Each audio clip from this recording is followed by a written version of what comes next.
El golpe de la puerta resonó como un disparo justo cuando estaba cerrando la maleta. Eran las 8:40 de la mañana de un viernes, 15 de octubre, y en la pantalla del teléfono parpadeaba el recordatorio del taxi al puerto. «Mamá, disfrútalo, te lo ganaste», me había dicho Álvaro la noche anterior, con una sonrisa de anuncio y ese abrazo de hombros que da a los demás, pero rara vez a su madre. En el pasillo entraba una corriente de aire con olor a lejía y pan tostado del bar de la esquina. La luz de otoño hacía brillar las baldosas hidráulicas como si la casa, mi casa de la calle del pintor Sorolla, respirara aliviada ante mi supuesta escapada. Aún así, algo, un pellizco en la nuca, me murmuraba que faltaba una pieza. Lo sentí con más fuerza cuando la puerta volvió a sonar. Era Loli, la portera, agitando un sobre que había llegado la noche anterior. Lo metí a toda prisa en el bolso. El chófer ya pitaba abajo. No supe entonces que ese sobre, con tinta barata y el sello de una agencia de viajes de barrio, contenía la pista que me salvaría la vida. Bajé al taxi con las ruedas de la maleta vibrando en escalera, y el conductor, un hombre de barba gris, puso las noticias de las 9 en la radio. El locutor hablaba de personas mayores y de timos con poderes notariales.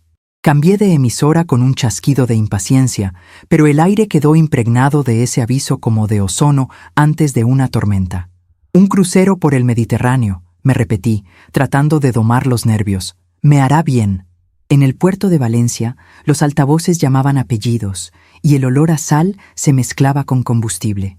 Una pareja se besaba como si fuese el inicio de una película, y yo me subí con mi chaqueta azul marino y mis sandalias cómodas, como si todavía pudiese interpretar el papel que Álvaro me había escrito.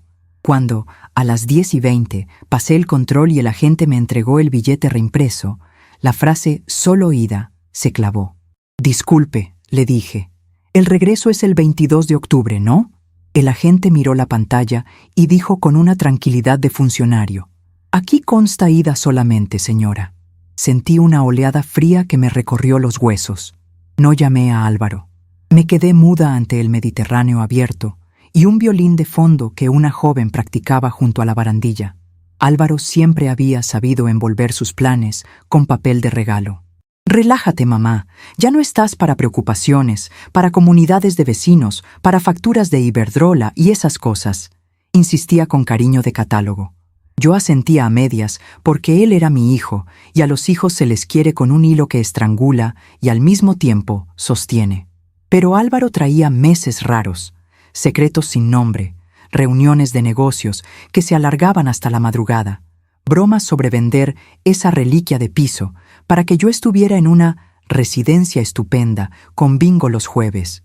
Nunca pensé que uniría todas esas piezas con el brillo de un crucero. En la cubierta, mientras el barco zarpaba a las 11 en punto, las sirenas aullaron. Me sostuve de la baranda sintiendo el metal frío bajo los dedos. Pensé en mi balcón con geranios y en la tapa del buzón que siempre se atascaba. Pensé, sobre todo, en el sobre de la portera latiendo en mi bolso como un corazón ajeno. No despegué el sobre hasta después de comer, cuando el mar parecía una sábana planchada y los camareros ofrecían café con sonrisa profesional. Dentro venía la confirmación de la agencia de viajes. Reserva no 1419, crucero Valencia Palma Cagliari, Civitavecchia, salida 15 de octubre, modalidad solo ida. Y abajo, en letra muy pequeña, una nota. La tarifa especial no permite modificaciones ni reembolsos. Se recomienda confirmar recepción. En el cuerpo del correo reimpreso se leía una frase que casi pasaba desapercibida. Conforme a lo acordado con el señor Álvaro D.M., se hace constar que la pasajera, señora Inés M.M., no requiere billete de retorno por tener prevista estancia prolongada. Estancia prolongada. Me tembló el pulso. Aquello no era una torpeza. Era una frase plantada como una trampa de caza. Respiré hondo y traté de ordenar el pensamiento. Si él esperaba que yo no volviera, ¿qué ocurriría con mi casa, con mis papeles, con mis cuentas? Me pellizqué la palma con uñas cortas para no llorar. A las 4:10, todavía con el gusto del café, tomé una decisión que sentí anclar en el estómago.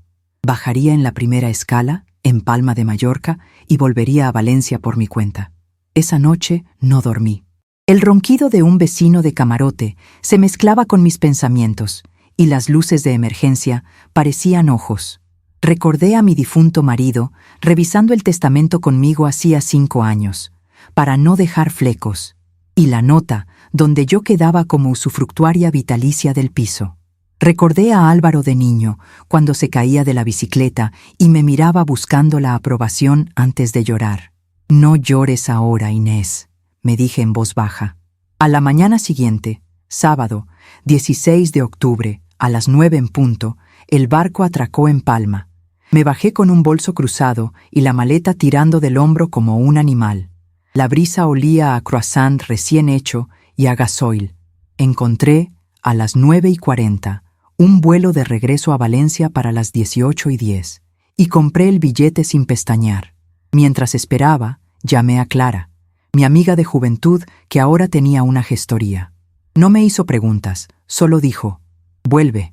Aquí te espero con una libreta y una lupa». A las 20:10, cuando el avión tocó tierra, el sol ya se había escondido tras las grúas del puerto. Tomé un taxi con prisa leve, de esas que no quieres que el conductor note. Al llegar, Loli me recibió con ojos de plato. «Creí que se nos había ido para siempre, Inés», dijo antes de apretar los labios. Su anillo, un círculo fino de oro, tintineó contra las llaves. Le conté lo justo. Ella me llevó al cuarto de conserjería y con gesto conspirativo desenrolló la pantalla del móvil. Desde hace semanas notaba a su hijo raro. Y mire esto, el martes 12, a las 11:22 de la mañana, entró con un señor delgadito y un maletín. «Cerrajero», dijeron. Cambiaron el bombín. En la grabación, con fecha por extenso en la esquina, 12 de octubre de 2021, 11:22. Se ve a Álvaro mirando a ambos lados y sonriendo. Le temblaron a Loli las manos. «No he dicho nada, porque ¿quién soy yo?, pero no me gustó». Guardé el video en mi móvil con dedos de cirujana. La sangre me zumbaba en las sienes. Era una prueba sólida, de esas que no se disuelven con mentiras. Esa misma noche, dormí en casa de Clara, sobre un sofá que crujía como una barca antigua. En la madrugada, entre las 2 y las 4, hicimos lo que aprendimos a hacer cuando no teníamos ni para el bus: planificar. Repasé con ella la reserva del crucero, la frase «solo ida» y el video de la cámara de Loli. Clara frunció el ceño hasta que un pliegue se le convirtió en sombra. «Si te quería fuera, no es solo por capricho. Aquí hay un movimiento de papeles. Empecemos por lo básico. Nota simple del registro de la propiedad y vigilancia a tus cuentas».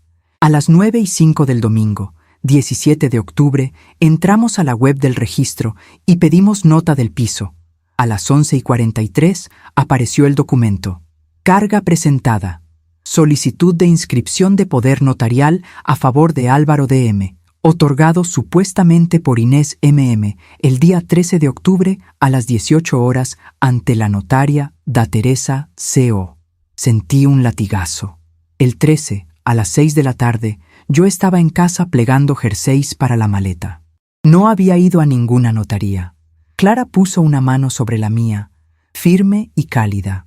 «Mañana vemos a esa notaria, y hoy bloquea lo bloqueable».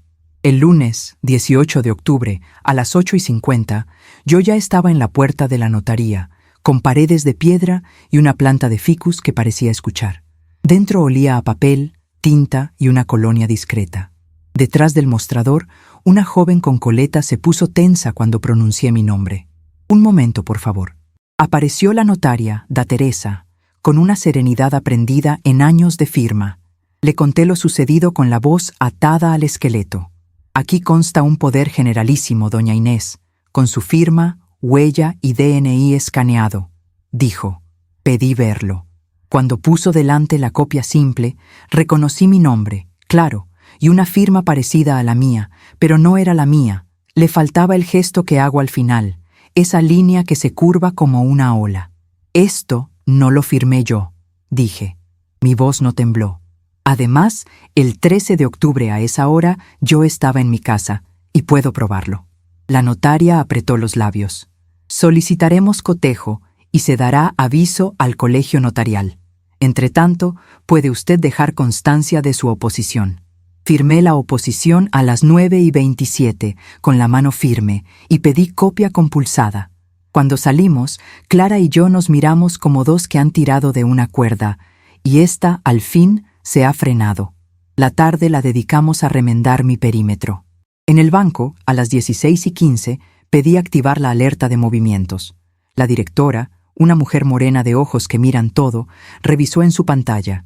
El día 15, a las 12:58, justo al zarpar el crucero, se intentó una transferencia de 5.000 euros a una inmobiliaria, Horizonte Azul SL, con concepto Reserva Arras.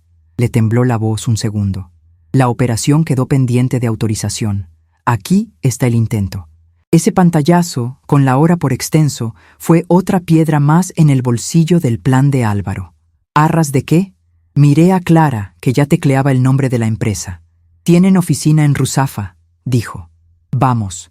En la puerta de esa inmobiliaria, a las 17:28, el olor a pintura nueva casi escondía el tufo de chanchullo. Nos recibió un chico de barba incipiente que decía mujer para todo. Mujer, si el poder estaba en regla. Mostré la oposición de la notaría. Sus ojos se hicieron de hielo. No puedo hablar de clientes. No hace falta, le dije. Ya lo hará ante un juez. La primera reacción de Álvaro no fue pedir perdón, fue doblar la apuesta. A las 9 de la noche de ese mismo día, mi teléfono vibró con un mensaje de WhatsApp suyo. Mamita, te estás alterando por nada. Te quería regalar algo bonito, y ahora me pintas como un villano. Lo de la notaría fue para ayudarte con gestiones. Firma y deja de resistirte. Leí en diagonal, su tono de niño ofendido en boca de hombre. No respondí. A las 9:25 otro mensaje entró, pero no para mí. Loli me reenvió un audio que había dejado Álvaro en el grupo de vecinos del portal. Por favor, si me ven entrar con la inmobiliaria, es que estamos preparando la venta para meter a mi madre en un sitio con cuidados mejores. Ella no está bien y se confunde. La calumnia, esa arma sin sangre, empezó a morder. Al día siguiente, la vecina del tercero me evitó en el ascensor y el del ático comentó al aire, pobrecita Inés, ya no distingue. Respiré por la nariz y apreté los dientes. No era la primera vez que me tocaba sostenerme sola. A mitad de semana, encontré a mi aliada donde menos lo esperaba, en la agencia de viajes del Sobre. Fui a las 10:05 de la mañana del miércoles, 20 de octubre, con la confirmación impresa en el bolso. La dueña, una mujer llamada Nuria, llevaba gafas rojas y voz rasposa de tanto explicar mundos. Al principio me atendió como a cualquiera. Cuando pronuncié solo ida, me miró como si por fin se activara un resorte. Vino su hijo, dijo. Insistió mucho, trajo una autorización firmada para actuar en su nombre. ¿Qué autorización? Me mostró una copia, mi nombre, con una firma parecida. ¿Guarda los correos? Asintió y a regañadientes imprimió uno donde se leía, con fecha por extenso, 11 de octubre, 13:14, que la pasajera no necesita retorno, pues se ha gestionado su residencia en Civitavecchia. Mi estómago dio un vuelco. Pedí que me certificara la copia. Hágalo por mí y por su madre, le dije. Se le ablandaron los ojos. Está bien. Aquella hoja, que parecía un mero trámite, se convirtió en mi prueba 1, sutil, casi tímida, la frase escondida que, al releerse, revela la farsa. Mientras juntábamos piezas, Álvaro apretaba. El jueves, 21 de octubre, a las 11:55, golpearon mi puerta 3 veces secas. Abrí con el pestillo puesto. Era Santi, un amigo de mi hijo de cuando iban al instituto, ahora con barriga de cerveza y manos demasiado vacías. Vengo de parte de Álvaro. Dice que no te metas en problemas, que firmes el poder de una vez y te deja tranquila. Le vi en las pupilas la suma que le habrían prometido. Dile a tu amigo que ya es tarde para eso. Cerré despacio. Apoyé la espalda unos segundos contra la madera y sentí el latido del edificio entero. Llamé a la Guardia Civil a las 12:09. Registré la conversación y puse una denuncia por coacciones a las 15 horas en el cuartel de Zapadores. El agente que me tomó declaración escribió con letra redonda: queda constancia. Al salir, el sol de octubre me pareció una lámpara fría. El viernes 22 de octubre, a las 8:43 de la mañana, la nota simple del registro nos dio otra bofetada y, a la vez, un arma. Solicitud presentada por Horizonte Azul S.L. para anotar unas arras sobre mi piso, con el poder falso como sustento. Esa solicitud, sin mi consentimiento y aún pendiente, fue la puerta por la que entré al juzgado de primera instancia de guardia a las 9:27 con Clara a mi lado. El secretario nos miró con cansancio y humanidad. Demanda de medidas cautelares urgentes y solicitud de orden de protección patrimonial. Mis manos, acostumbradas a pelar patatas y a firmar cartas de comunidad, firmaron esa petición como se agarra un timón. Adjuntamos el PDF de la reserva solo ida, la certificación de la agencia de viajes, prueba 1, el video de la cámara de Loli, con fecha y hora por extenso, prueba 2, la copia compulsada de la oposición en notaría y la nota simple con la pretendida inscripción del poder. El camino hacia la prueba 3. Respiré cuando la funcionaria estampó el sello. 9:52, 22 de octubre de 2021. Un sello también puede ser una cuerda que te sujeta al borde del acantilado. El juzgado señaló una audiencia urgente para el martes 26 de octubre, a las 12 en punto. Ese fin de semana fue una romería de murmullos y tentativas. Álvaro no vino en persona, pero sí su mensaje de voz a las 7:11 del sábado. Mamá, me estás humillando. Todo era por tu bien. Yo puedo darte una vida mejor. En esa casa te vas a caer y te vas a romper la cadera. ¿Es eso lo que quieres? Piensa en mí, piensa en tu nieta. Las palabras por tu bien sonaban como las cadenas más viejas. Yo, que me sé el mapa de mis arrugas, pensé en mi nieta dormida el verano pasado en el sofá, abrazando el cojín de ganchillo. Pensé en cuántas mentiras se envuelven con el papel de cuidado. Encendí la radio a las 8:02 y dejé que el parte del tiempo lavara la voz de mi hijo. A las 10 cociné pisto para 2 y a las 11 llegó Clara con un archivador azul. Hoy, estrategia, dijo sin preámbulos. La audiencia no es una batalla de gritos, es un escenario público, y allí es donde hay que desnudar la farsa. Es curioso cómo el aislamiento se filtra sin hacer ruido. La vecina del segundo, que me traía flores cuando se me murió mi marido, evitaba cruzarse. El panadero dejó de preguntarme por mis huesos. Incluso el cartero, a las 9:20 del lunes, dejó el sobre sin mirar. Dicen que te estás inventando cosas para quedarte con todo, murmuró Loli con rabia controlada al mediodía, mientras barría hojas. ¿Todo qué, Loli? ¿Mi mesa, mi radio vieja y la foto con la Virgen del Carmen? Le sonreí con amargura. Al aislamiento le respondí con rutina. Doblé toallas a las 5, regué geranios a las 6 y cuartilla en mano hice la lista de pruebas a las 7. Cuando, a las 8:06, sonó el teléfono del colegio notarial, supe que la noche tendría otra textura. Doña Inés, la notaria da Teresa, nos informa de que la comparecencia del 13 de octubre fue con una mujer que exhibió DNI a su nombre. Hemos solicitado pericia caligráfica y se ha dado parte a Fiscalía por posible suplantación. Mi sangre hizo un pequeño aplauso interno.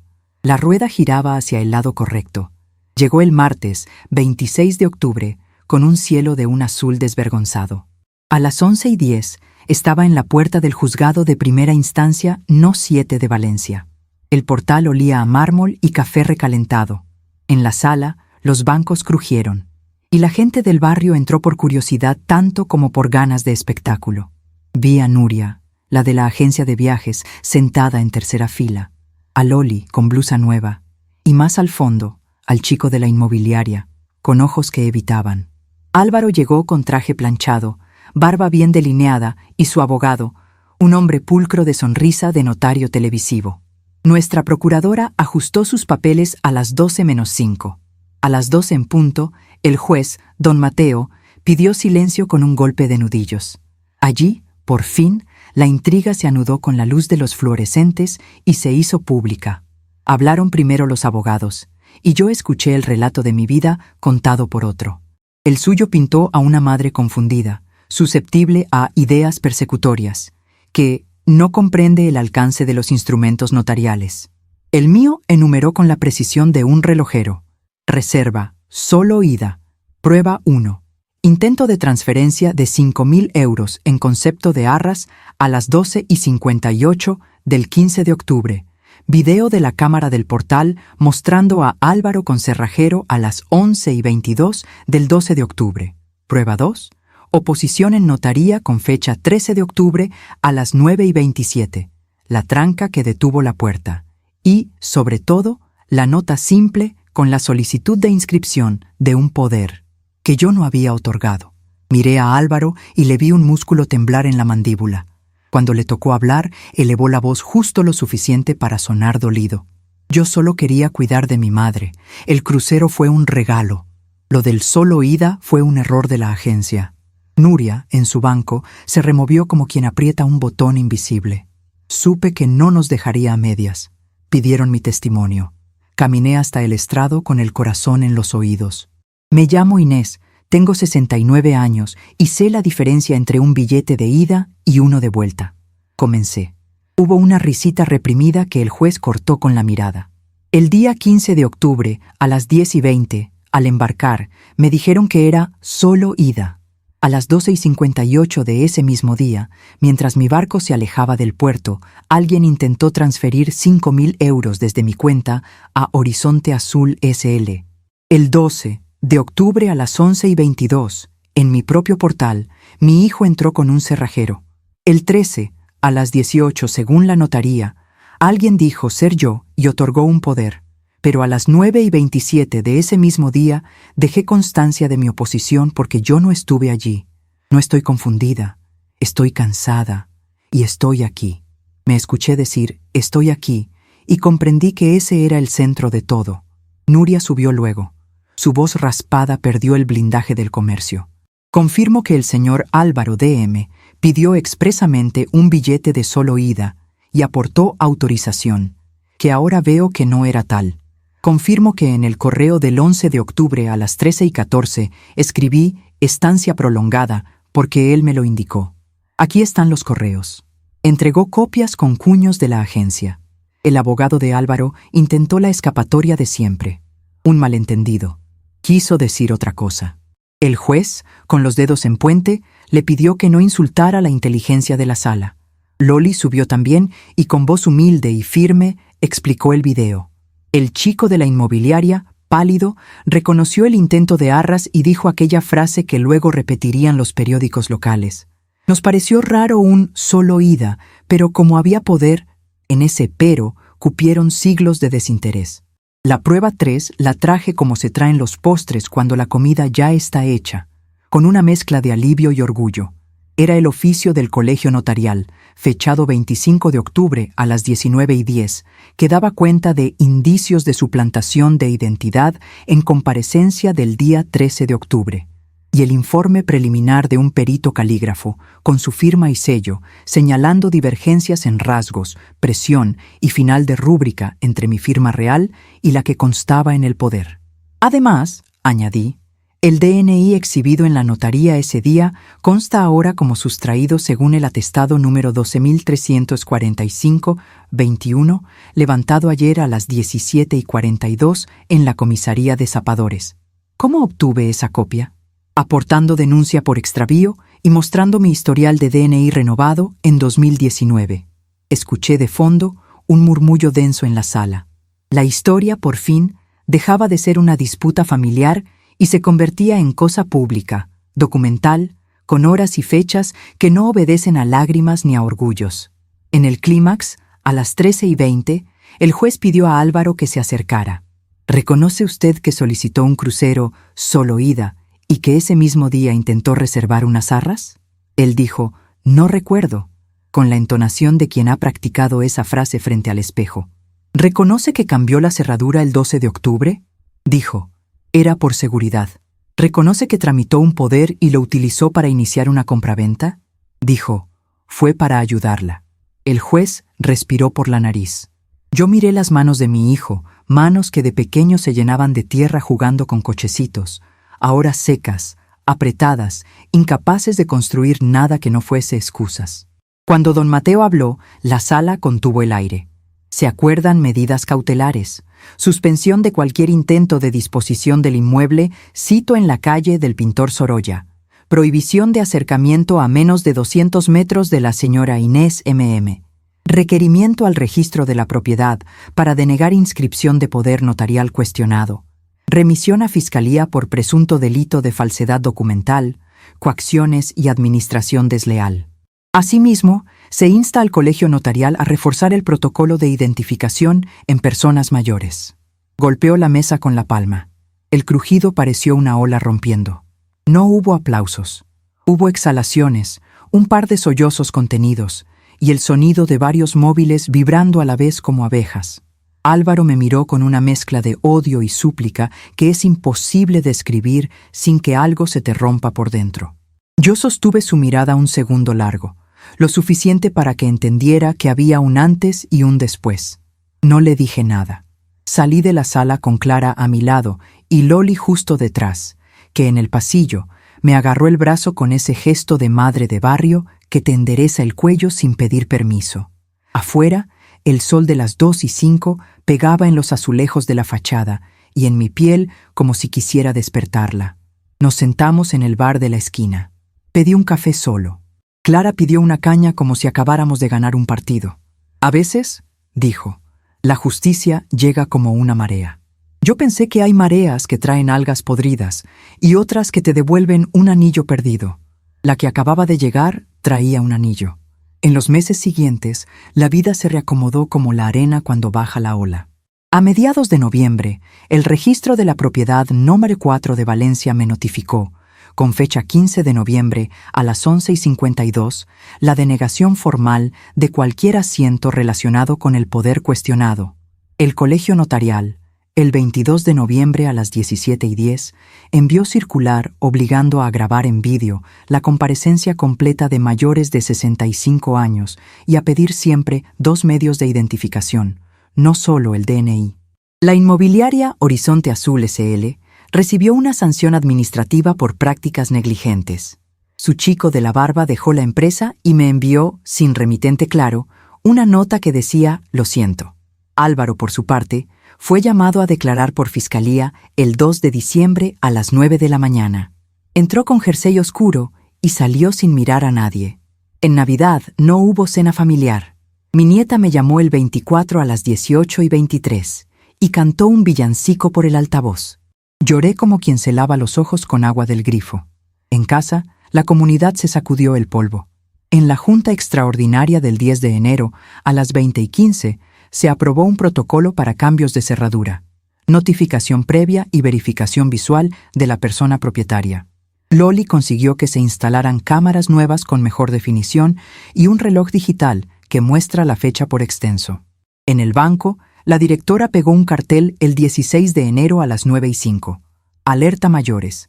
Si traen poderes, confirmamos por teléfono y en persona. En el barrio, el panadero volvió a preguntarme por mis huesos y me regaló un panecillo con semillas. Las murmuraciones se deshicieron como azúcar en café, y en su lugar nació una mezcla rara de respeto y vergüenza ajena. Yo seguí con mis geranios y mis listas. A las 9:20 ejercicios de tobillo. A las 11, paseo hasta el río. Los miércoles, clase de tai chi que me enseñó a respirar sin pedir permiso. Vi a Álvaro 2 veces más. La primera fue el 7 de febrero a las 13:40, en la acera de enfrente del mercado. Se detuvo como quien se topa con una pared inesperada. «Mamá», dijo. No me salió ninguna palabra que no se pareciera a un reproche o a un abrazo, y elegí el silencio. Él bajó la mirada y se marchó con las manos en los bolsillos y la espalda de un niño castigado sin patio. La segunda fue en abril, el día 12 a las 18:10, cuando vino con una trabajadora social a proponer una mediación. Yo escuché a la mediadora, que habló de reparación y límites.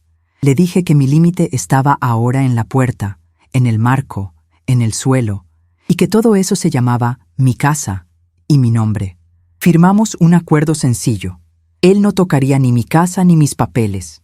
Yo permitiría que viera a su hija en mi salón los domingos de 12 a 14, siempre con alguien más presente.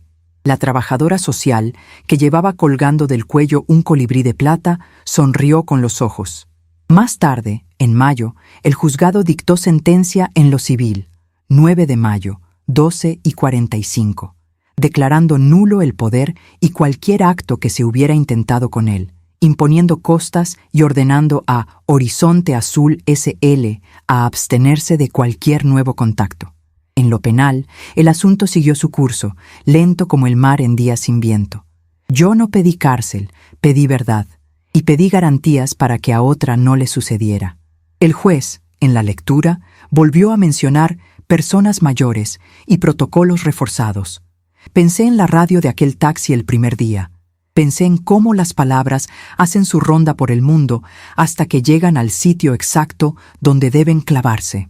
En junio, Valentín, el cartero, se permitió por fin bromear. Aquí está doña Inés, su correspondencia. ¿Ya le han mandado otra vez de crucero? Le contesté que los viajes más valiosos no traen pulsera de todo incluido. De vez en cuando, por las noches, me asalta el olor a gasoil y la voz del altavoz del puerto llamando apellidos. Cierro los ojos y vuelvo a sentir el metal frío de la barandilla del barco y el golpe lento de la hélice en el agua. Y entonces recuerdo el sobre de Loli marcando el inicio de mi regreso. Recuerdo la frase «solo ida», como un cuchillo que se volvió, al final, herramienta. Recuerdo las caras en la sala, la de Nuria diciendo «confirmo», la del chico de la inmobiliaria diciendo «nos pareció raro», la de mi hijo diciendo «no recuerdo». El no recuerdo es el refugio de los que eligieron no recordar. Yo elijo recordar. Elijo escribir en mi libreta blanca a las 6:21 de cada tarde que puedo. Estuve aquí, firmé con mi nombre, sostuve la puerta, puse fechas, puse horas, puse mi voz. No hay heroísmo en eso, solo una mezcla de costumbre y amor obstinado por lo que es mío, porque lo he cuidado, porque lo habité, porque lo merezco. A veces me pregunto dónde empezó de verdad esta historia. Si en la sonrisa de Álvaro cuando dejó caer la palabra crucero, o mucho antes, en cada cosa que le perdoné por ser mi hijo. Los hijos nacen sin factura, pero con una cuenta corriente infinita que las madres alimentamos con paciencia. Un día te miras al espejo y decides que no eres un banco. Ese día se llama, en mi calendario, 15 de octubre a las 10:20 de la mañana, cuando un funcionario me dijo, «solo ida», y yo entendí que debía cambiar el rumbo. Si tengo que elegir una imagen para quedarme, no será la del juez golpeando la mesa ni la de Álvaro escapando con hombros hundidos. Será la de mi nieta, un domingo a las 12:53, preguntándome si podemos regar juntas los geranios. Se lo pasé a ella, le guié la mano y el agua hizo arcoíris con la luz. «Abuela», dijo, «huele a lluvia, huele a futuro», pensé. La moral que arrastro de esto no es una piedra. Es una linterna. No aceptes regalos con etiqueta de obediencia. Desconfía de las frases «por tu bien», cuando son llave para tu silencio. Todo lo que importa cabe en unos cuantos sobres, tu DNI, tu escritura, tu voz escrita con fecha y hora. Y no estás sola. Hay porteras que guardan videos, notarias que se incomodan a tiempo, directoras de banco que hacen preguntas, amigas que traen archivadores azules a las 7 de la tarde. En España, de norte a sur, hay juzgados con fluorescentes tristes donde, de vez en cuando, se levanta el telón de una audiencia y alguien, como yo, dice «estoy aquí». Y eso, al final, cambia algo más que una casa o un apellido. Cambia la dirección de una marea que, aunque silenciosa, acaba por limpiar la orilla.